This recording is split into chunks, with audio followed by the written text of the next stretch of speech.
Houston, obviously, the Bristow outing didn't go quite as well as we had hoped, but you come in right away and you just start throwing that changeup.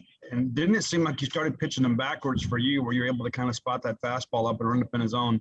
What was so successful for you, and why were you able to keep them off balance for as long as you were?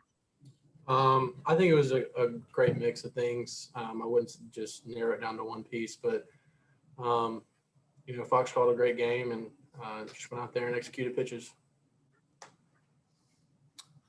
We'll go to Steve. Steve, go ahead. I'll follow up there. Houston, you have kind of made this role for yourself, kind of coming out of the bullpen. How comfortable are you in that? I mean, would you like to be the guy that comes out of the gate first and be the starter, or are you just kind of happy doing what you're doing? Oh, I'm playing my role. I want to help the team win, so team first guy. But I feel confident for sure enough to start any game, come out of the pen any game. I think that I've gotten a good mix this year of both, so I think that's really allowed me to settle in and just do whatever they call me to do. Robbie Falk, you're next. Who do you back in your second or third inning, had the bases loaded, nobody out, and you pulled a Christian McLeod? You had 3 straight strikeouts. How were you able to kind of settle in and get those 3 guys out? And I think it might have been in the middle of the order too.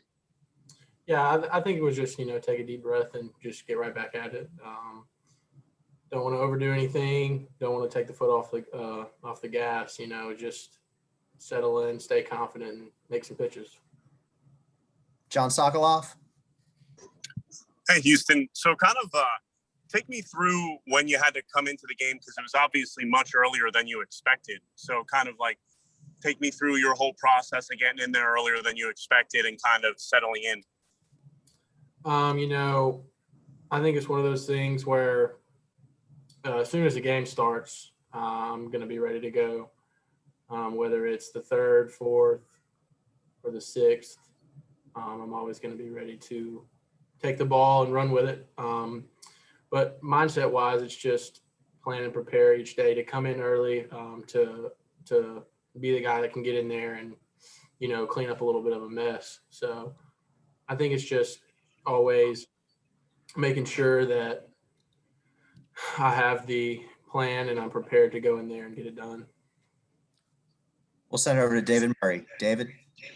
Houston, there was a scene the camera caught you hugging Jackson in the dugout after you came in. What were y'all talking about there after you finished your stint? I just wanted to just needed to remind him that he's still that guy. We all have a lot of bumps and obstacles that we got to overcome throughout the season, and today was just a tough day for him, and I just had to let him know he's still that guy.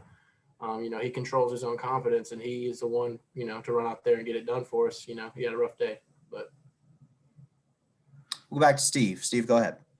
Speaking of being that guy, you had your moment out there on the mound where infield comes together, Lamonis comes out to get the ball. After you have done your job there, what's that moment like out there when you're surrounded by your guys, knowing you came out there and made this thing happen and ends up on the all-regional team as a dude that helps the Bulldogs win?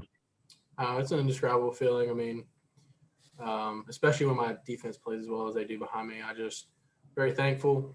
The Lord has blessed me tremendously, and just super excited to continue this journey with these guys.